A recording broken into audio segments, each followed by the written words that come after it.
sebagai tuan rumah yang cerdas, berarti kita harus, kalau pandangan saya, jangan terlalu ekstrim, ya kan? Karena kita gerakan moral, ya kita tunjukkan moralitas kita secara real, minimal ya di sekitar kita. Itu yang perlu kita sadari. Nah, kesadaran itulah yang dibangun tadi, setuju Pak Roni. Dengan kesadaran itu, dia akan melihat, oh ini menjadi betul-betul saksi betul ini. Ya ibaratnya itu apa yang kita tampilkan, aura mungkin perilaku kita itu akan dilihat. Ya, itu yang perlu kita pahami dan sadari dan kita lakukan. Itu jadi kalau menurut saya ya jangan terlalu ekstrim. Ya kan, wong kita juga saudara. Kembali aja satu udara. Itu satu udara bersatu itu tadi. Itu.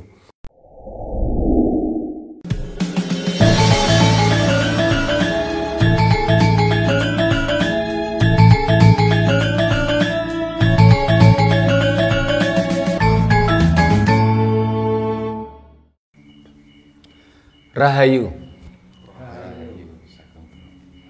Para pemirsa Raket Prasojo TV channel yang saya hormati, kita berjumpa kembali dalam kegiatan Yayasan Raket Prasojo, Lembaga Pengkajian Pelestarian dan Pengembangan Budaya Nusantara.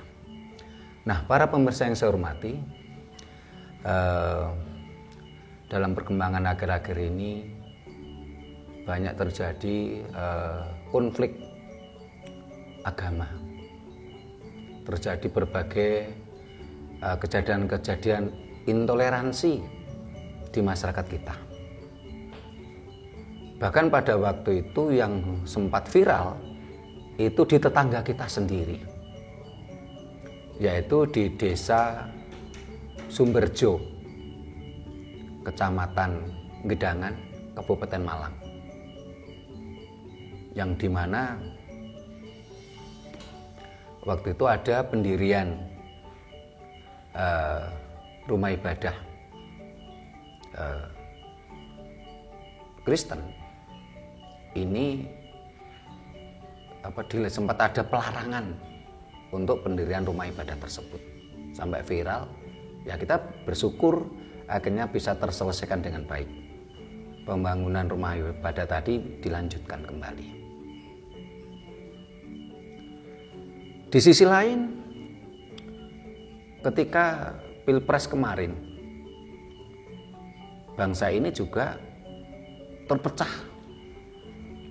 dengan kelompok yang luar biasa, yang intinya ini ada konflik perpecahan tadi termotivasi atau dilatar belakangi adanya ajaran-ajaran Dayo. Sampai waktu itu sesama anak bangsa saling bermusuhan dengan istilah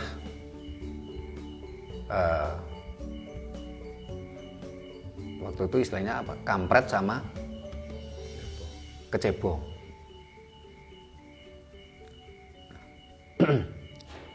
Begitu juga saat ini menjelang Pilpres ya, maupun pemilu 2024. Adanya politik identitas sektarian yang dipicu dan dilatar belakangi ajaran Dayo juga muncul kembali. Nah, menyikapi hal itu, seharusnya bagaimana kita bersikap? Sehingga tema kita saat ini adalah jadilah tuan rumah yang cerdas dalam menyikapi konflik warisan yang dibawa oleh para dayoh-dayoh kita. Nah ini siapa dulu ini yang mau menyampaikan unek-unek ataupun pertanyaan? Nah, ini Pak Ayub yang punya ide awal tentang judul ini tadi. Nah, ini tadi yang membuat pilih tema Pak Ayub pemalan. Kesepakatan bersama.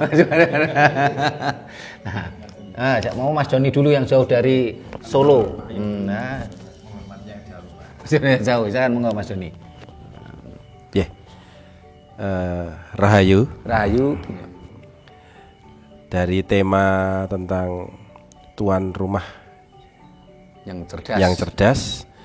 Ini bagaimana supaya kita tidak hanya bicara tapi juga ada aksinya, Pak. Itu yang perlu yang saya tanyakan. Karena apa? Kadang-kadang yang saya amati juga itu banyak yang hanya ngomong katanya kebangkitan Nusantara, kebangkitan budaya, tapi hanya ngomong. Tapi action teknisnya itu realnya itu bagaimana, Romo? Terima kasih Mas Doni. Siapa lagi mau nyampaikan unek-uneknya? Oh, Mas Anton, silakan. Menyikapi Dayo kita harus cerdas. Cerdas yang bagaimana? Kemudian apa sama cerdas itu dengan pintar? Itu aja, Romo. Terima kasih Mas Anton. Mas Bakti, silakan.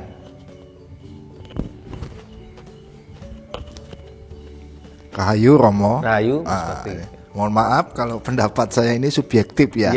Nah, dari sudut pandang kita kalau sebagai tuan rumah, ya kan, contoh ada orang datang ke tempat kita. Dua orang dengan berbeda pendapat, silang pendapat, mereka berkelahi di tempat kita. Ya menurut hemat saya ya kalau kita tidak mampu melerai mereka atau mengusir mereka, ya biarkan saja. Yang penting kita sebagai tuan rumah jadi penonton yang baik dan tidak ikut terlibat di dalam konflik itu. Itu saja Romo. Saudari mohon maaf kalau sudut pandang saya terlalu subjektif. Maupun ada kesalahan yang perkataan yang saya ucapkan, mohon maaf sebesar-besarnya. Terima kasih Mas Bakti Sugiono. Pak Ayub yang terakhir. Belum. Nah, para pemirsa, ini apa yang disampaikan Mas Bakti Sugiono tadi ini mengingatkan saya pada dawuhnya Suwargi guru saya yang sesepuh Semeru. Waktu itu beliau memberikan dawuh, bakal tumeka titi wanci ini akan tiba saatnya nanti gajah tarung lawan gajah.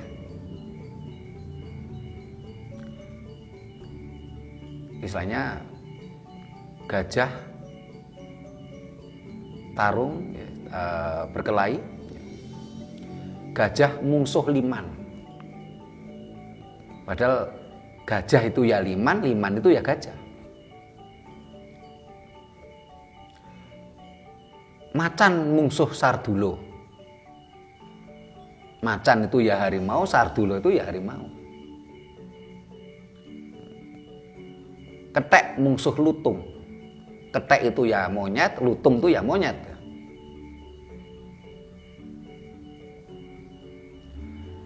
Akan tiba saatnya nanti akan terjadi konflik.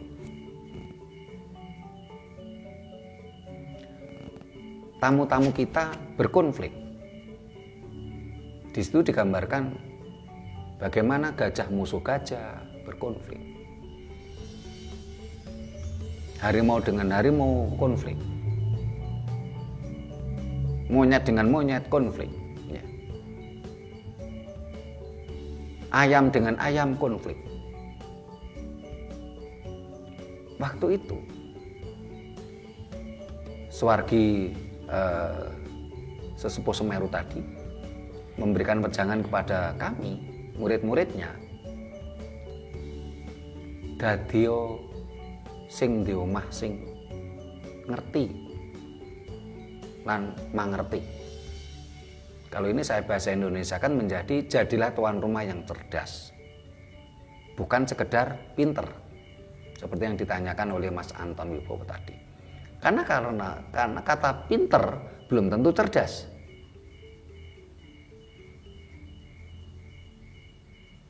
Tapi kalau yang namanya cerdas itu sesuatu yang pasti dimengertinya, dipahaminya.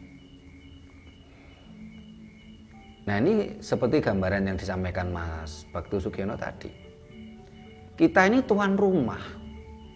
Setelah itu kita kedatangan dayo, kedatangan tamu, yang tamu tadi membawa konflik warisan. mulai dari asalnya sana.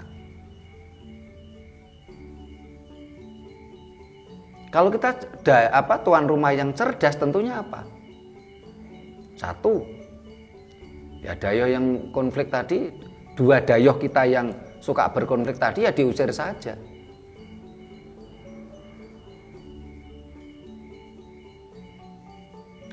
Pilihannya adalah diusir atau kita lerai, kita akurkan, kita rukunkan. Dayoh itu kita paksa hormati kita sebagai tuan rumah. Tetapi faktanya saat ini kita sebagai tuan rumah bukannya mampu melere dayoh kita tadi dan memaksa dayoh tadi untuk menghormati kita selaku tuan rumah, malah kita sebagai tuan rumah malah ikut berkonflik. Kita menyerahkan jiwa raga kita ikut berkonflik. Kita mengorbankan harta benda kita, kita mengorbankan jiwa kita mengorbankan persaudaraan kita untuk ikut berkonflik. Ini yang menjadi kebodohan kita.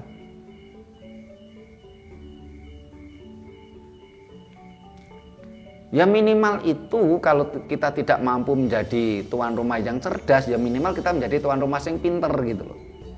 Tapi kenyataannya fakta di lapangan bangsa kita menjadi tuan rumah yang bodoh gitu loh.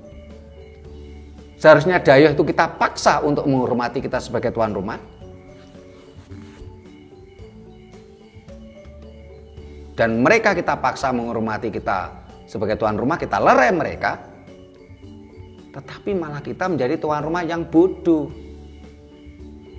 Kita malah mengorbankan saudara kita, mengorbankan harta kita mengorbankan raga kita mengorbankan jiwa kita untuk ikut berkonflik. Kita kan menjadi tuan rumah yang bodoh seperti ini. Nusantara ini kan milik kita, rumah kita. Setelah itu kita kedatangan dayoh yang memiliki konflik warisan. Seharusnya kita dengan gagah berani, dengan kesatria mengatakan, Anda boleh berkonflik di daerah Anda. Karena itu memang konflik warisan Anda. Karena perbedaan dua ibu, walaupun satu sumber. Tetapi ketika Anda masuk ke rumah saya, Anda harus menghormati saya sebagai tuan rumah. Anda harus patuh pada aturan kami sebagai tuan rumah. Seharusnya kan seperti itu.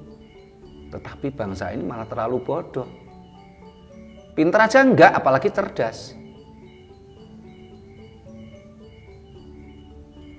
Kita malah ikut berkonflik gitu.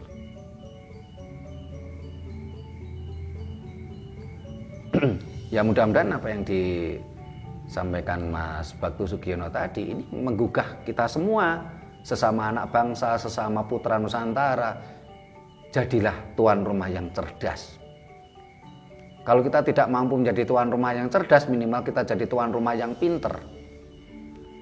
Tapi janganlah kita menjadi tuan rumah yang bodoh.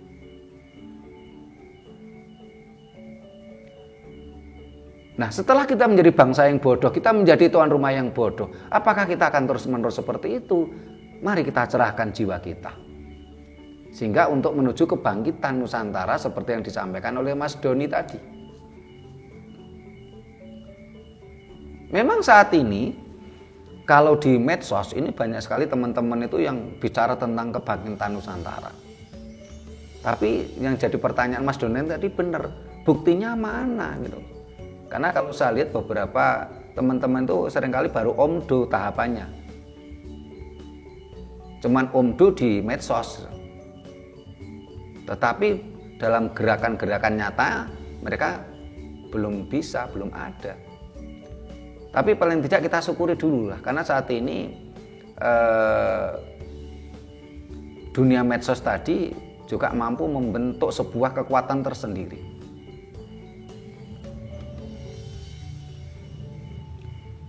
Mudah-mudahan dengan baru omdo ya di medsos tadi ini menjadikan semacam pergerakan pencerahan pemikiran-pemikiran ya. Dan suatu saat nanti mereka akan mampu dan berani mewujudkan di dunia nyata.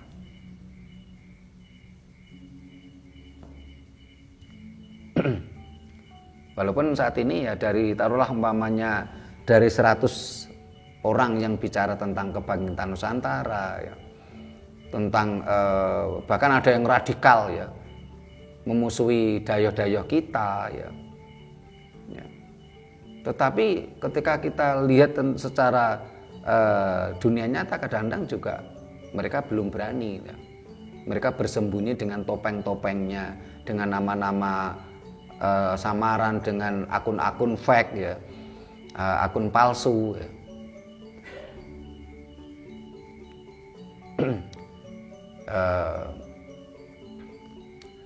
Ya paling tidak ini suatu tahapan-tahapan ya, untuk membentuk sebuah kesadaran. Mudah-mudahan lama-lama mereka nggak cuman omdo di medsos ya. Tetapi kalau kita lihat sebagai contoh kasus viral terakhir ya tentang siapa si Bima, dia mengkritisi gubernur Lampung ya. Dengan kekuatan medsos kan juga mampu memberikan sebuah tekanan tersendiri tuh. Ya mudah-mudahan walaupun baru sebatas omdo di medsos-medsos tadi dengan akun fake atau akun palsu bicara dengan sekeras itu ya, mudah-mudahan itu juga akan membentuk sebuah penggiringan suatu fakta ke depannya. Bahkan ada yang ekstrim sampai memusuhi dayoh kita. Kalau menurut saya untuk menjadi tuan rumah yang cerdas tidak juga harus kita memusuhi dayoh kita gitu loh. Kita tidak perlu memusuhi gitu. Apalagi dayoh-dayoh kita tadi sudah merasuk di dalam tubuh-tubuh saudara-saudara kita. Berkali-kali kita sampaikan, ketika kita punya saudara-saudara kita yang mabuk ajaran dayoh, jangan kita musuhi, tapi perlu kita kasihani. Bagaimana juga mereka adalah saudara kita, saudara sesama putra pertiwi, putra Nusantara. Jangan kita musuhi, tapi kita cerdaskan mereka, kita sadarkan mereka. Tapi kalau mereka sedang mabuk, ya jangan kita kita kasih gambaran gini. Ketika ada anak-anak mabuk di pinggir jalan, langsung kita tegur, mereka akan marah. Karena orang mabuk itu tidak sadar kalau dia mabuk gitu loh. Sebaiknya bagaimana? Ya biarkan aja dulu. Biarkan mereka dengan kemabukannya. Kita tunggu momen yang tepat untuk kita ajak bicara. Saya yakin nantinya mereka akan tersadarkan. Itu cara kita menyikapinya. Karena bagaimana juga mereka masih adalah saudara kita.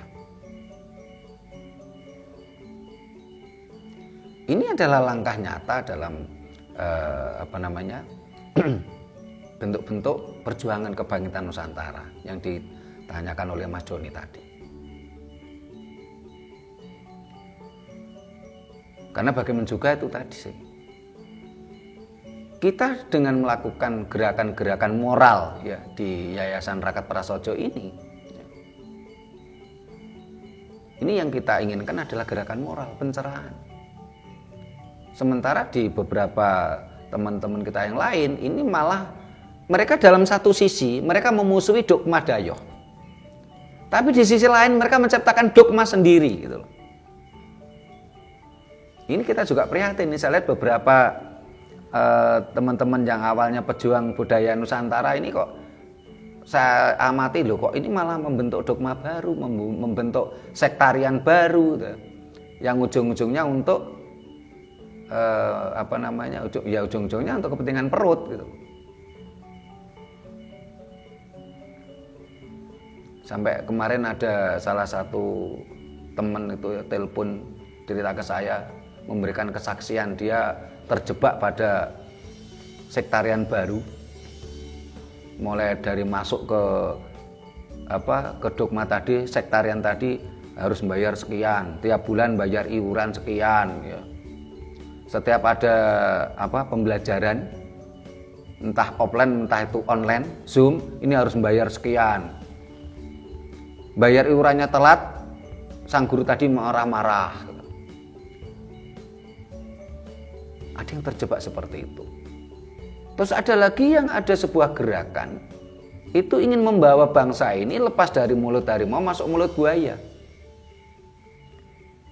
Ingin membawa bangsa ini dari mabuk kencing onta ke mabuk ke kencing domba.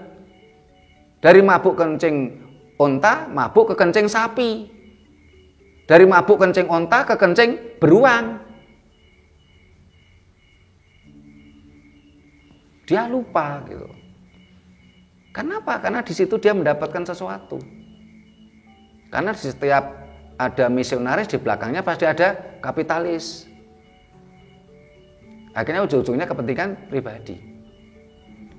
Sementara Rakat Prasojo, amanat yang kita terima dari ketua Rakat Prasojo sebelum saya, Rakat Prasojo jadilah gerakan moral. Jangan menjadi gerakan sektarian. Sehingga di dalam ADART Rakat Prasojo jelas sekali tertulis Rakat Prasojo adalah lembaga pengkajian, pelestarian dan pengembangan Nusantara.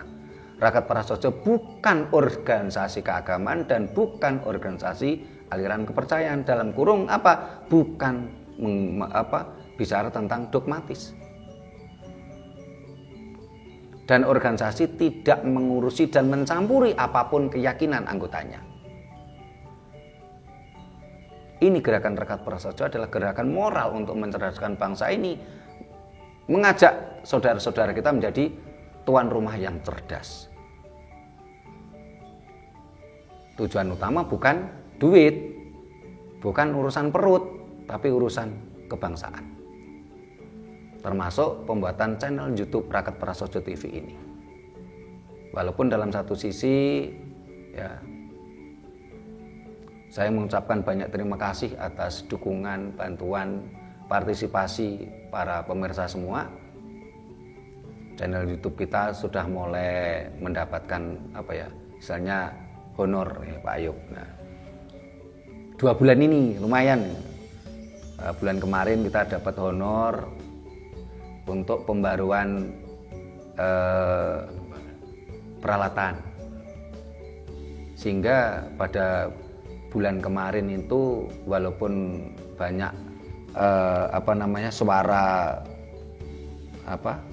bergema di mana-mana, video kita kan sudah mulai jernih. Sangat berbeda ketika yang tahun kemarin kan, karena banyak suara bergema dari berbagai rumah ibadah masuk di video kita gitu loh. Ya kita bersyukur. Walaupun tidak banyak kalau dibandingkan dengan biaya produksi yang kita keluarkan yang belum sebanding gitu loh. Tapi memang tujuan kita kan bukan duit gitu loh. Tujuan kita adalah ingin mencerdaskan bangsa ini untuk menjadi tuan rumah yang cerdas. Kita ingin adanya gerakan moral, bukan membentuk sektarian ataupun dogma baru. Yang hasilnya tentunya apa? Tentunya adalah bangsa ini yang tercerahkan, tersadarkan, ya ini tujuan kita, hasilnya. Kalau kita ingin, ya saya kalau pribadi, mohon maaf, Sudirmo kan juga punya perut, minimal perut sendiri atau perut anak istri saya ya. Kalau perut saya ingin terisi ya saya kerja gitu. Itu yang tujuan utama kita, bagaimana kita menjadi tuan rumah yang cerdas. Ya, ada lagi yang disampaikan, monggo. Pak Ayub. Monggo, Pak Ayub. Atau siapa lagi? Mas Joni lagi, silakan. Mas Anton, nggih. Pak Ayub iki tadi kok terus ini. Sikap kita harus cerdas. Nah, katanya Romo adalah 2 pilihan, mengusir dan atau mendamaikan. Kalau kita mengusir ini bagaimana? Kan orang-orangnya kita yang diusir itu. Apakah itu orang kita apa ajarannya? Itu aja. Terima kasih Mas Anton. Ya, lagi Mas Bakti Sugiono. Sudah. Oh, Mas Doni silakan. Sebagai tuan rumah yang cerdas, berarti kita harus, kalau pandangan saya, jangan terlalu ekstrim, ya kan? Karena kita gerakan moral, ya kita tunjukkan moralitas kita secara real, minimal ya di sekitar kita. Itu yang perlu kita sadari. Nah, kesadaran itulah yang dibangun tadi, setuju Pak Roni. Dengan kesadaran itu dia akan melihat, oh ini menjadi betul-betul saksi betul ini. Ya ibaratnya itu apa yang kita tampilkan, aura mungkin perilaku kita itu akan dilihat. Ya, itu yang perlu kita pahami dan sadari dan kita lakukan. Itu jadi kalau menurut saya ya jangan terlalu ekstrim, ya kan? Wong kita juga saudara, kembali aja satu udara, Pak. Itu satu udara bersatu itu tadi. Itu, monggo, Romo. Terima kasih Mas Doni. Pak Ayub. Ya, Matur nuwun Rahayu. Rahayu. Saya cuman beropini aja mengenai kita harus cerdas di rumah kita sendiri. Kalau kita bicara masalah untuk menyelesaikan permasalahan perbedaan agama dan pembangunan tempat ibadah ini, mungkin energinya terlalu besar bagi saya ya. Karena memang ada ketentuan 2 menteri yang harus dianalisa lagi.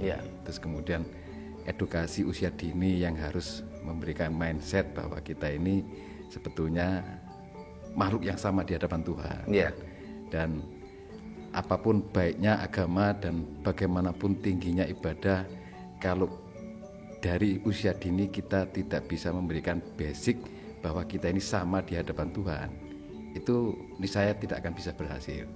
Karena agama tetap memberikan yang paling benar, si A, si B, si C, situ. Yang jelas sebagai tuan rumah, paling nggak kita berani untuk mengutarakan bahwa bila mana itu ada intoleran, ya kita bisa menyampaikan secara santun bahwa Tuhan itu melihat hati, bukan melihat ibadah, bukan melihat agama. Karena memang perbedaan itu ciptaan Tuhan sendiri. Kalau Tuhan memberikan satu agama, ngapain kok menciptakan ini semua? Memang di situ yang ini mungkin perspektif saya. Jadi artinya, ayo kita berani untuk menegur bila mana itu ada intoleran bahwa kita karakter budaya Jawa ini begini. Kalau you memang begitu, lebih baik you jangan di sini.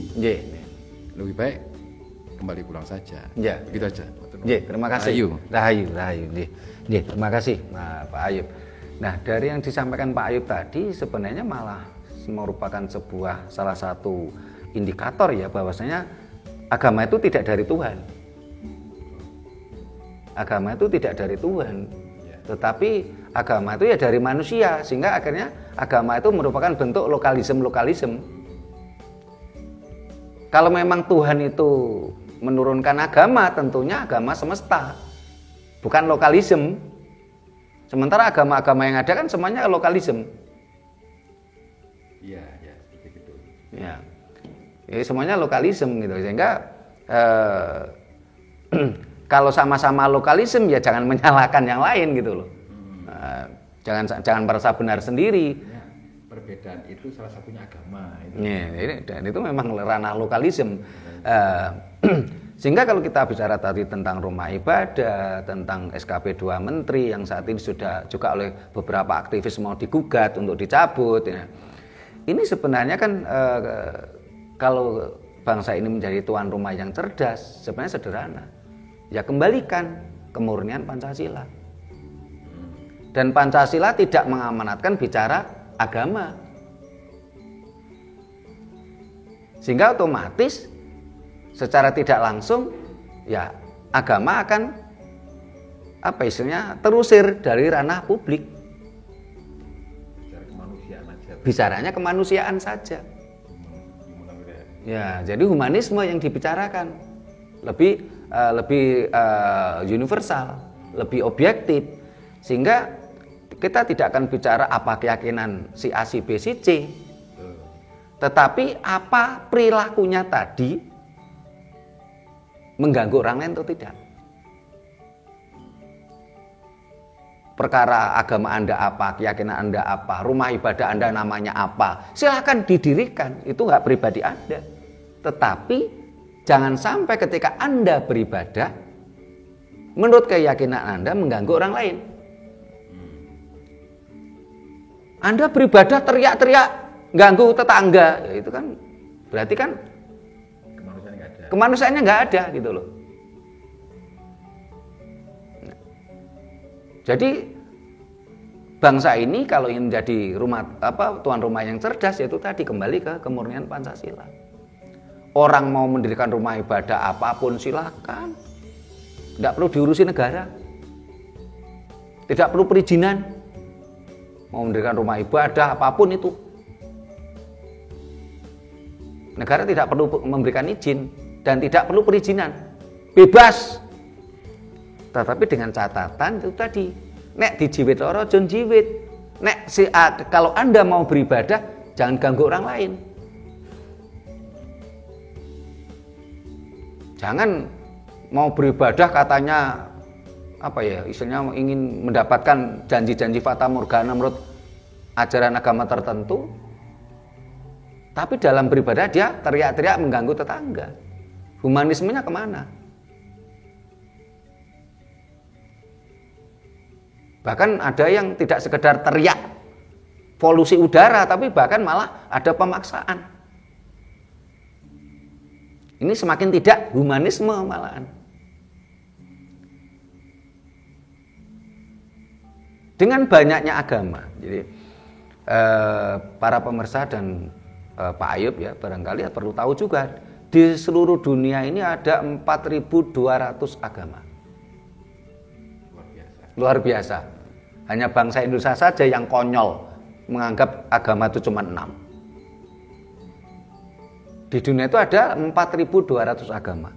Ada 2.500 nama Tuhan. Ini menandakan apa? Agama itu buatan manusia. Dan semua agama tadi lokalisme semua.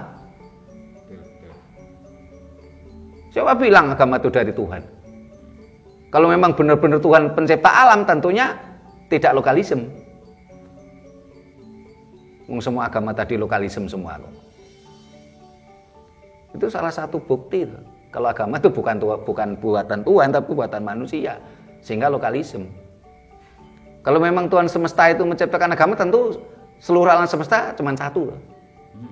Karena penciptanya sama kok. Satu. Nah, ini enggak. 4.200 agama. 2.500 nama Tuhan. Nah, yang memberi nama Tuhan juga manusia. Ini logika. Bagi yang mau membantah ya itu tadi, karena dia unlogis, dia nggak mau pakai logika.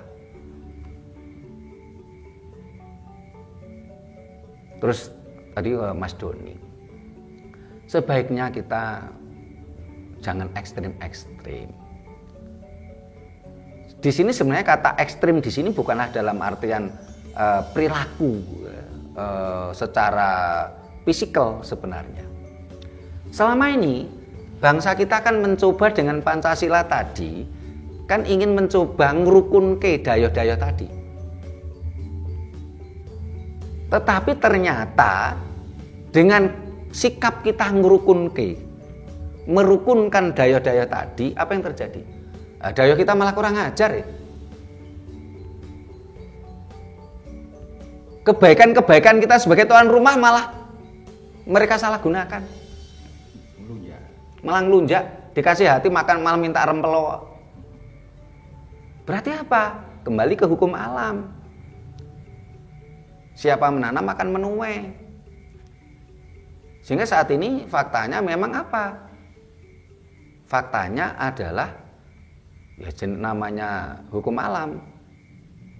Namanya daya itu pasti suatu saat akan pulang. Itu hukum alam. Namanya daya pasti suatu saat akan pulang. Dan sudah saatnya kita ini saat ini mengusir daya kita. Saat ini. Minimal mengusir daya itu di dalam rumah kecil kita. Apa rumah kecil kita? Ya jiwa kita, raga kita. Setelah itu kita besar sedikit. Rumah kita dalam artian apa? Rumah tangga kita. Daya itu kita usir. Jadi dalam artian ekstrim mengusir daya itu bukan dalam artian fisikal sebenarnya.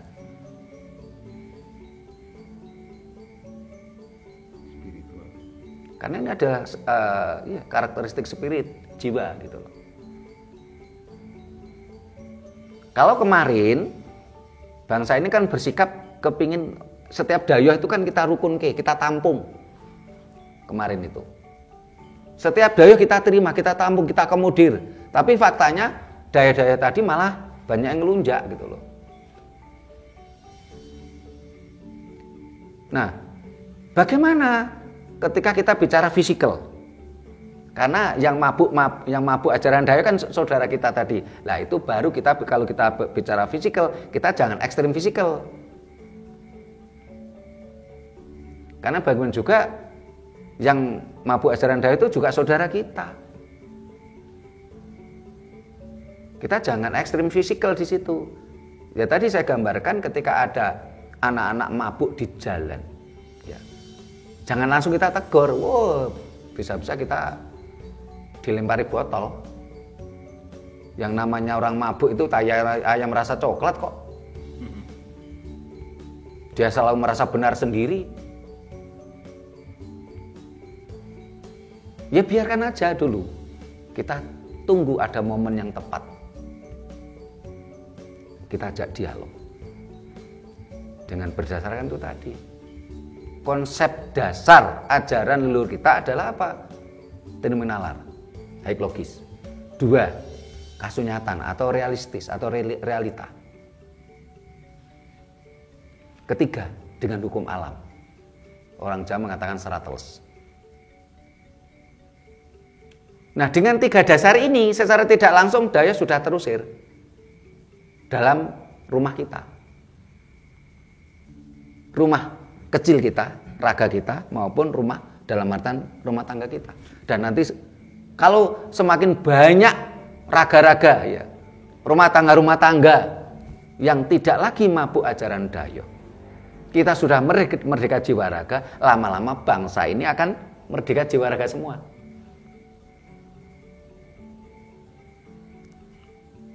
Pelan-pelan tapi pasti.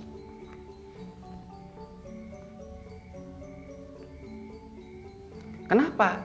Karena ajaran daya rata-rata bersifat analogis, hanya sangat dogmatis, hanya berdasarkan imanen, hanya berdasarkan iman dan dalil. Bertentangan dengan ajaran leluhur kita yang haik logis, yang realistis, yang berdasarkan serateles atau alam semesta. Bertentangan kok. Itulah kenapa ajaran leluhur kita itu selalu dipojokkan, dimusuhi, dihancurkan. Kenapa? Karena memang bertentangan. Ajaran daya rata-rata analogis, hanya berdasarkan iman dan dalil. Sementara ajaran leluhur kita itu apa? Haik logis, realistis, berdasarkan hukum alam. Bertentangan, bertolak belakang. Itulah sebabnya ajaran daya selalu memusuhi dan ingin menghancurkan ajaran leluhur kita, karena memang bertentangan. Tapi kita terbantu oleh hukum alam. Apa itu? Dengan berkembangnya sains dan teknologi. Ajaran leluhur kita akan mendapatkan angin, karena sains dan teknologi dasarnya juga haik logis. Ini pelan tapi pasti gitu. Karena itu adalah hukum alam. Ada lagi disampaikan Pak Ayub? Cukup? Mas Bakti Sugiyono? Mas Joni? Mas Anton? Ada yang disampaikan? Jadi kita harus kembali ke ajaran Nusantara. Apalagi yang kata orang-orang yang sekarang rame, Jawa akan menjadi mercusuar dunia. Apa betul ini, Romo? Terima kasih Mas Anton. Saat ini memang ada juga beberapa teman yang sekilas seperti teman seperjuangan kita. Ini kan karena pemahaman tentang Jawa itu belum murni. Ini kan dia juga mengarah pada dogmatis. Ini sehingga kita juga harus waspada juga. Pemirsa juga harus jeli juga gitu loh. Ketika kita melihat yang istilahnya berkarakteristik dogmatis gitu loh. Karena dogma itu mematikan nalar. Nah, ketika ajaran leluhur kita itu kembali, ya, memang Jawa akan menjadi mercusuar dunia. Tetapi kata Jawa di sini bukan berarti suku Jawa. Karena memang ajaran Jawa itu ajaran universal, tidak memihak bangsa Jawa. Sehingga para pemirsa bisa simak video kita yang berjudul di channel Rakyat Prasojo TV yang judul apa? Ajaran Jawa, ajaran yang universal, tidak memihak bangsa Jawa. Sementara ajaran lain, ajaran Dayo ini memihak bangsa, di mana ajaran tadi dilahirkan, karena memang karakteristiknya lokalisme. Sementara ajaran Jawa malah tidak memihak bangsa Jawa. Jangan mentang-mentang kita keturunan suku Jawa, kita kalau ajaran Jawa itu terus kita diuntungkan, tidak. Ketika nanti berkembang atau bangkit kembali tentang ajaran Jawa, ya, secara otomatis kita keturunan suku Jawa akan diuntungkan? Enggak. Kita tidak akan diuntungkan dengan itu, dengan bangkitnya ajaran Jawa. Karena memang ajaran Jawa tidak memihak bangsa Jawa. Tetapi kita harus berproses dulu untuk menjadi Jawa. Bagaimana dengan saudara-saudara kita yang bukan suku Jawa, suku bangsa Jawa? Cina, Inggris, Madura, Arab, Eropa. Mereka punya hak yang sama untuk bisa berproses menjadi Jawa.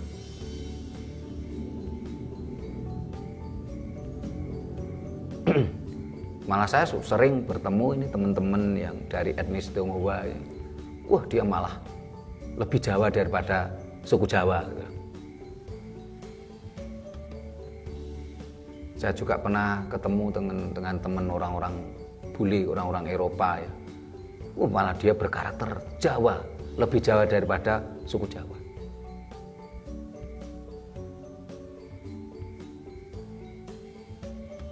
Sehingga kalau berpikir seperti ini bagi orang yang berpikir dangkal, terus ngapain kita ini berjuang untuk membangkitkan ajaran Jawa kalau tidak menguntungkan pribadi kita sebagai suku Jawa? Ini yang berpikir dangkal gitu loh. Tidak menguntungkan kita kok kita berjuang. Ini yang berpikir dangkal, tapi yang berpikir komprehensif tentunya tidak akan berpikir seperti itu. Kenapa? Seluruh makhluk hidup di dunia ini tidak bisa lepas hukum alam. Siapa menanam akan menuai. Dan tanaman itu ono tanduran cetek, ono tanduran jeru. Loh, kalau kita menanam pasti kita akan menuai, walaupun tidak kita mendapatkan keuntungan secara langsung gitu.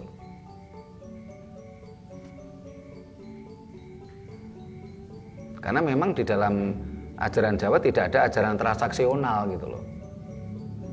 Tidak ada ajaran menguntungkan bangsa kita. Kalau ajaran lain kan ajarannya cenderung menguntungkan bangsa di mana ajaran tadi lahir gitu loh.